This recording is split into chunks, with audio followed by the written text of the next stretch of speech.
sex for favors, secrets, cover-ups, corruption. I've heard things that'll blow your mind, and now I think it's time you get the whole story. I'm Jesse Ventura, and this is Quinnspiracy Theory.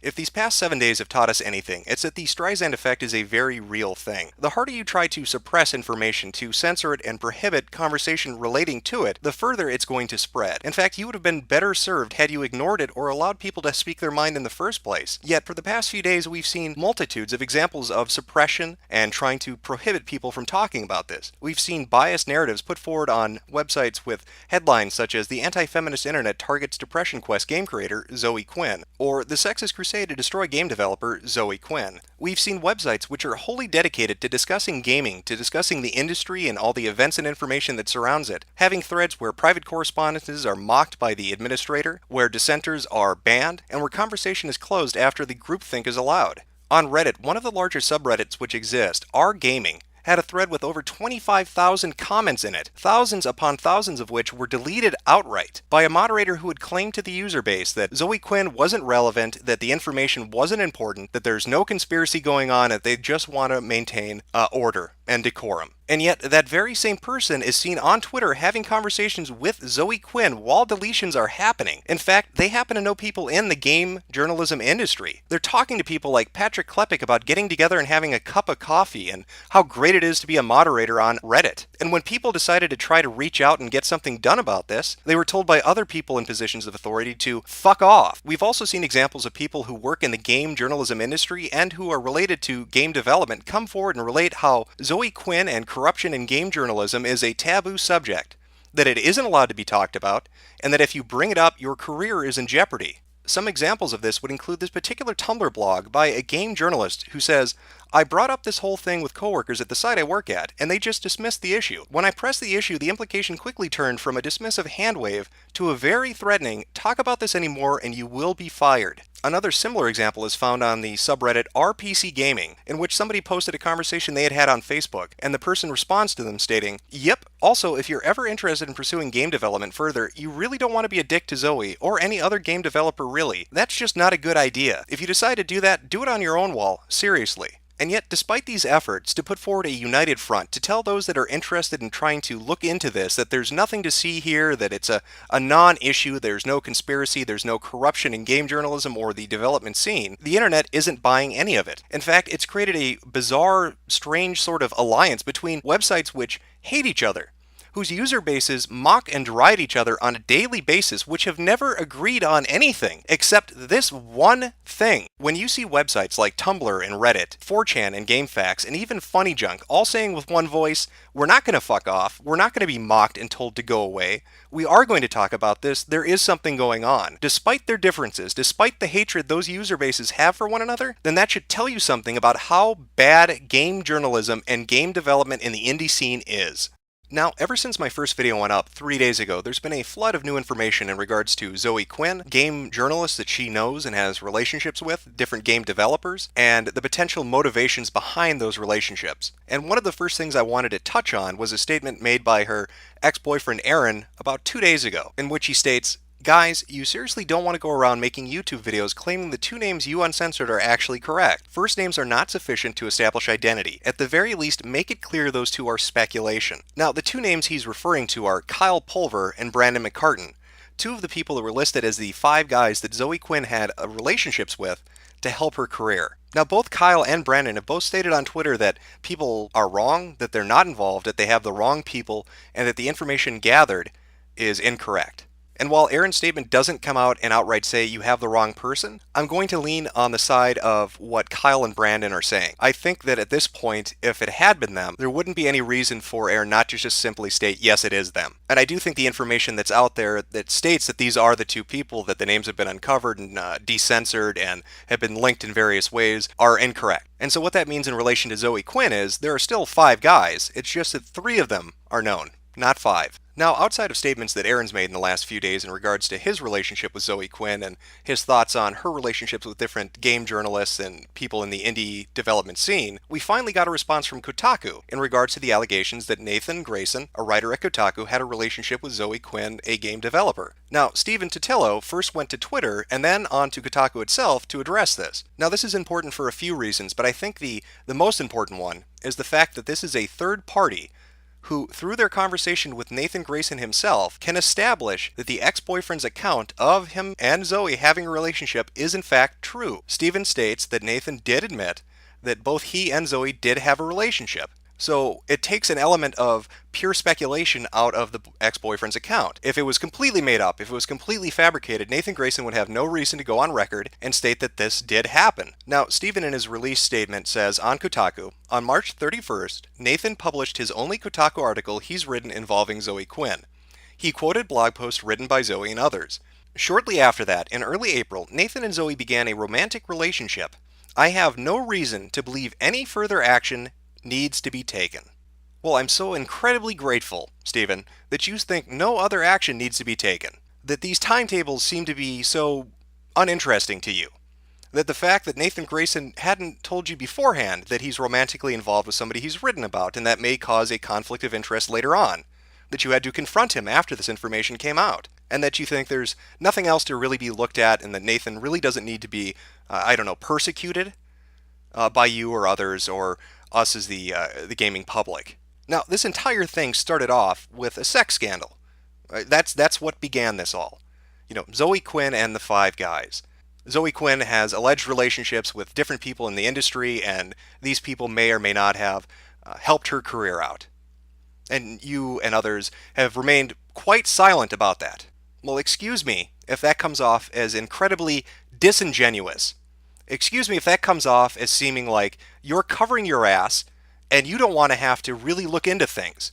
Now, I want to start off by establishing the bias that Kotaku and Rock Paper Shotgun have when it comes to sex scandals. Now, many of you are probably familiar with somebody by the name of Max Temkin, the creator of Cards Against Humanity. Recently, a woman had posted on Facebook that Max Temkin raped her in college. Now, Max later went on to make a statement saying that he had not raped anyone, but that he understood she might have misinterpreted their relationship and is now seeing things that weren't there, or that maybe he acted in a way that made her uncomfortable, but he had not raped her. Now, Kotaku and Rock Paper Shotgun both ran articles about this. I'm going to show you some. Now, Patricia Hernandez had written one where she essentially said that Max Temkin shouldn't go and establish his innocence, that he should use rape allegations against him as a way to talk about rape victims.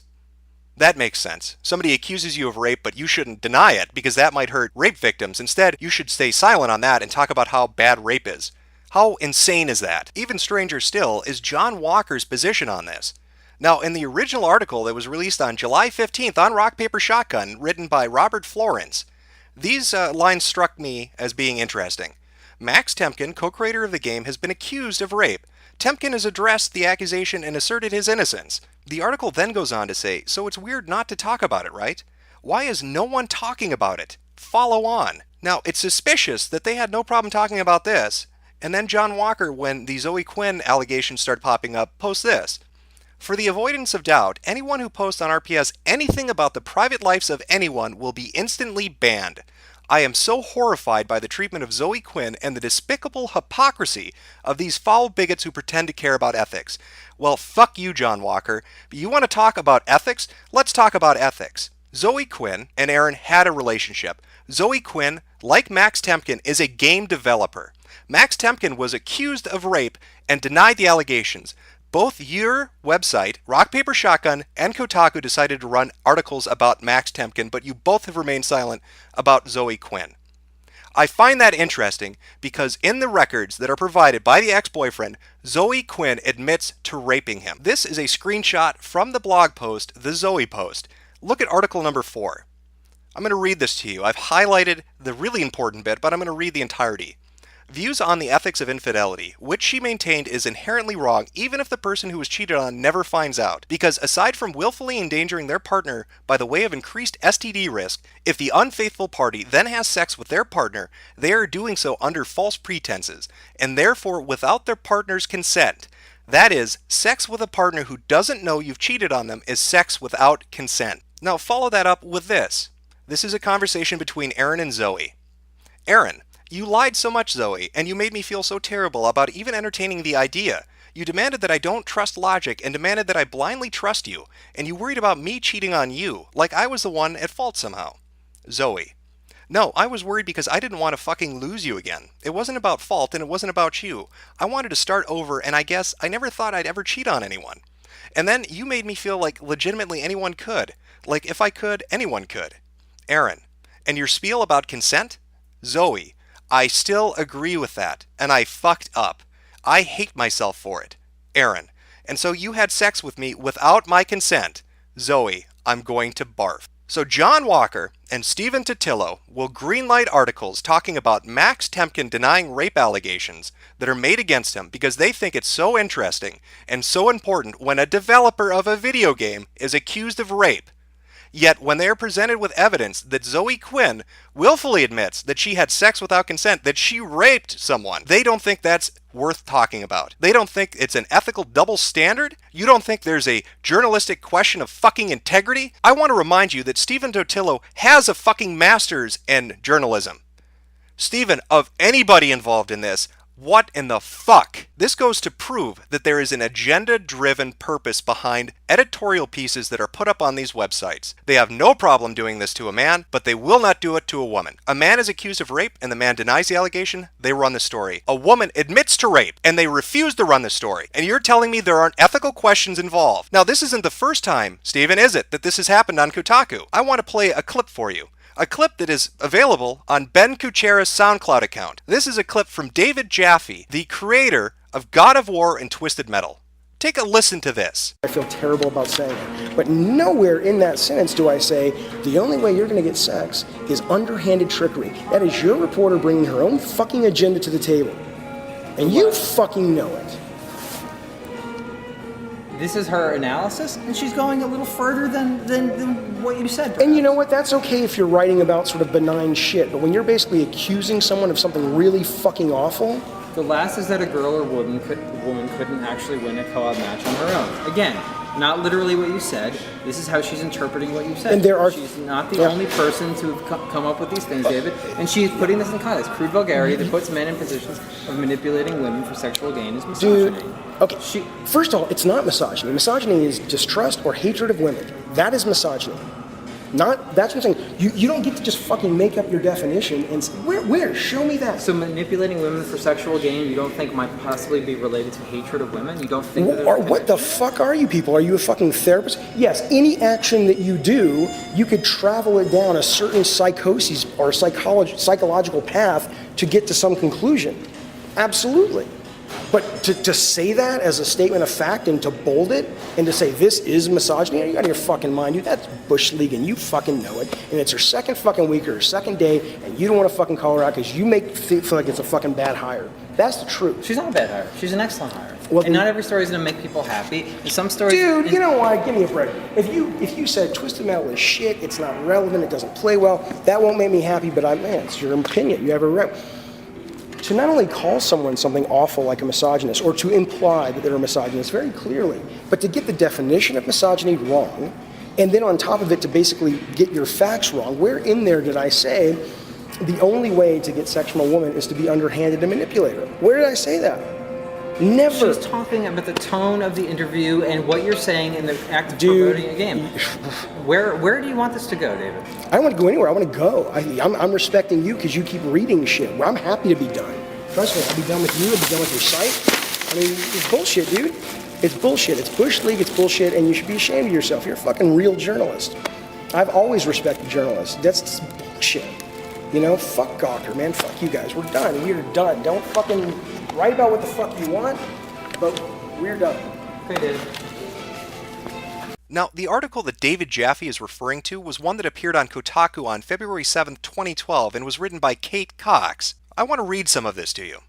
Most trouble doesn't actually come from villains, and it doesn't come from people who actively stand around shouting, "I hate women." It comes from the thoughtlessness. By framing his statement as, let her win and she'll give you a blowjob, Jaffe said a few things he may or may not have meant to. The first is that only straight men could possibly develop an independent interest in playing his game. The second is that the best way for a man to get what he wants is to come up with some underhanded trickery to apply. Crude vulgarity that puts men in the position of manipulating women for sexual gain is misogyny. Why is it that it seems time and time again, when it is a male developer on your website, Steven, you have no problem allowing people to post editorial pieces and read more into it than may be there. Yet when a female developer openly admits through her own definition that she has committed the act of rape, you don't post anything about it. Because there's nothing more to this, is there?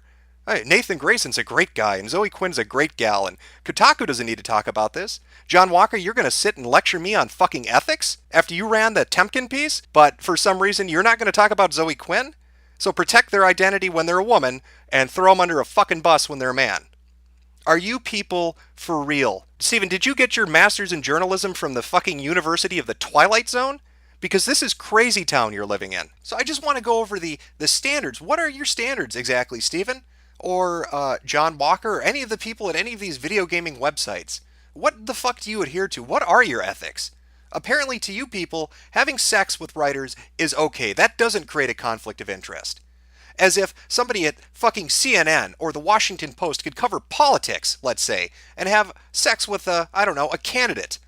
But oh, no, it's okay because after they wrote an article praising the product or the candidate, they started having the sex. So that's okay, even though it's a little weird, right? Because, that article came out on 3/31, but they didn't start having sex till 4/1. Because that day difference, that's a big deciding fucking factor. Like, people couldn't think, oh, maybe it's a little lie by degree. Maybe somebody wanted to cover their ass a little bit. I mean, shit. Just because Nathan Grayson and Zoe Quinn were in a bed together after GDC with a bunch of other people, there's nothing untoward about that. That doesn't say that they have a close friendship or sexual relationship. I'm sure Nathan Grayson decided he wasn't going to have a romantic relationship with Zoe Quinn until after he wrote that piece. That's fine in your mind. That doesn't matter. To all you people, you think friendships and sexual relationships, not a big deal. We're fucking game journalists. We don't have to have standards. Nobody fucking cares. Nobody looks at us like we have a real fucking career. Nice master's degree, right? Like, who gives a shit? We'll write whatever the fuck we want. We'll call ourselves a blog when we get people flinging shit at us, but when we want to get into a backroom conference or we want to interview somebody at Sony or get a demo kit or something sent over to us, then we're suddenly fucking journalists. Then we suddenly have integrity. Hell, at this rate, why not let our journalists financially support people too? Oh wait, you already do that, don't you, Steven? I mean, there's nothing wrong with Kirk Hamilton paying Zoe Quinn money. And especially since this was going on since fucking July. Hell, why limit it to Kotaku? What the fuck? Let's get other journalists involved. How about everybody pay Zoe Quinn money? I don't know. Philip Collar, you want to do it? Over at Polygon? All right. Oh, hey, there's Ben Kuchera. Say it to my face, Ben. Hey, glad to see you're donating too. This is all okay. We're going to give money to developers we write stories on. We're going to fuck developers we write stories on. This isn't an ethical quandary to you? Are you people insane?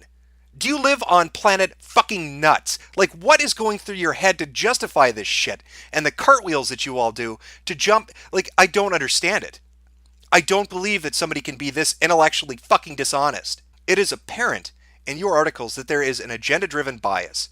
It is apparent that you people have a relationship with certain developers, and that when they're in the in-click, when you're all communicating on your social media together and exchanging phone numbers and having romantic liaisons and financially supporting each other, that you will protect them at any cost. Even if that means disregarding people coming to you with a news tip saying that particular person that you're friends with, you're fucking, and you're financially supporting may be doing something illicit or underhanded. Right? I mean, that is the argument I seem to be getting from your fucking camp. And all these other websites that are saying this is a non-issue. NeoGAF, it's a non-issue to you? This is all okay. NeoGAF. This is all okay. Financial, sexual, doesn't matter. Doesn't matter. Game journalists are a fucking joke, right? Who cares? Let it be corrupt. What do we care? It's just video games. Aren't you upset about Ferguson? Why aren't you paying attention to Ferguson? That seems to be the big dodge right now. Anything to not look behind the fucking curtain, huh? At this point, it's fairly certain that none of you really care about keeping your house in order. I mean, is there anybody out there that might care about that? Well, I mean, maybe this guy. Maybe Maddie Lessem would care. I mean, he was one of the focal pieces of that article that Nathan Grayson did write about on March 31st of 2014, the indie game reality TV show that went to hell. You know, the one that sourced Zoe Quinn and Robin Arnott? Two people who, by the way, had a relationship as well. But not like that matters. I mean, sure, Robin Arnott was on the chair of the Indie Arcade Selection Committee, from what I understand. And Zoe Quinn does proudly display that she is the winner of that on her Steam page, on her product page, but I'm sure nothing's going on there. It's not like these people have pre-existing relationships. I mean, what exactly did happen to Maddie? Oh, that's right. He got fired. His career got fucked over. You know, all those articles talking about him, all the buzz about how he fucking sunk that show, and how he was accused of all these terrible things, so he got fired for that. I mean, we have all these articles. There was a one on Indie Stock, how the most expensive game jam in history crashed and burned in a single day, from Jared Rosen. Again, March 31st, 2014. It's interesting, some of the things he says in that article, huh? Under the section Day Zero, where he talks about how Zoe Quinn and Robin Arnott described the incidents of Day Zero because he wasn't actually there. What is clear, however, is that the pair fought a fairly bitter battle over their contracts. And of course, later on he goes to say, and Zoe pulled me aside with Baby and Tom as she demanded Maddie's head on a stick. There's nothing untoward here. I mean, it's not like you could do a whois domain check and find out that Zoe set up rebelgamejam.com on the very date these articles ran, and that on this website for this game jam that has not happened and no information has been posted about, it states that Rebel Jam is currently being headed by Zoe Quinn, and that if you want to help out, please donate here. And where is here exactly? Well, it would be this particular PayPal account, the Quinnspiracy. And whose PayPal account is that? I mean, is that the game jam? I mean, it's headed by Zoe, but obviously this must be a group endeavor, so whose PayPal is that? Oh, that would be Zoe's PayPal, the same PayPal she links to from Beesgo.biz, right there at the Tip Me portion. That's weird, isn't it? That somebody would have a game jam donating directly into their normal PayPal account where they take tips. How do you separate that money? How do you keep track of it? One could almost argue, looking at this, that Zoe is taking money for something that's never going to happen into her personal account and spending it, and not putting up any information to update anything on. So I wonder what Maddie would think of all this. I mean, from his perspective, he's looking at a person who wrote an article about him, Nathan Grayson, who's confirmed to have a relationship, at some point, a romantic or sexual relationship with the person he sourced in a story, Zoe Quinn. The other source in that very same story, Robin Arnott, also is alleged to have a sexual relationship with Zoe Quinn. On the very day these articles ran, talking about how badly he fucked up this game jam, Zoe Quinn establishes her own game jam with a PayPal that directly links into her own private account, where she takes money and doesn't post updates. That would look rather fucking suspicious, like perhaps there's collusion going on. Perhaps there are pre-existing relationships which are altering the truth of the event. Perhaps maybe some of the key players intentionally fucked up a $400,000 game jam for this sole outcome. Who knows? I mean, hell, he could think up a lot of things, like the phone number to his lawyer, and a good court to drag Gawker's ass into, since they're the parent company of Kotaku, who all these people are associated with in some weird, vague way. All these different journalists and developers, and they all seem to have these relationships, and don't mind putting out bad press about certain individuals, and apparently profiting from it. That would be my guess as to what Maddie would think in this particular situation. It's now been 7 days since the Zoe Post blog first went up online. In the time since then, numerous new allegations along with pieces of evidence have come forward showing different kinds of relationships that have existed between the gaming press and different developers. These relationships have run the gamut from close friendships to sexual and or romantic relationships to even financial support. There have been allegations that have been mounting that there's favoritism shown and that there's bias in the coverage. And yet, throughout it all, the gaming press refuses to address any of it, instead insisting to call the people that are interested in finding out the truth misogynistic or sexist or nutcases and idiots. If you want to demean those people that are looking at you right now with a critical lens, go right on ahead. But you are not going to be able to keep ignoring the mounting evidence that there is something seriously corrupt in your particular industry. If you want to wear the moniker of journalist, you'd better start fucking acting like a journalist. It's well and high and mighty to say that you have ethics and standards, but if you don't put those into practice and actually walk the fucking talk, they mean zero. And with every single blog post that you write saying you won't negotiate with terrorists as if labeling us like that is somehow going to make us go away, you just prove that you don't know what you're up against. So let me remind you. I've got some reckoning. It and the borrowed time you've all been living on. Pure evil. I'm necessary evil. No,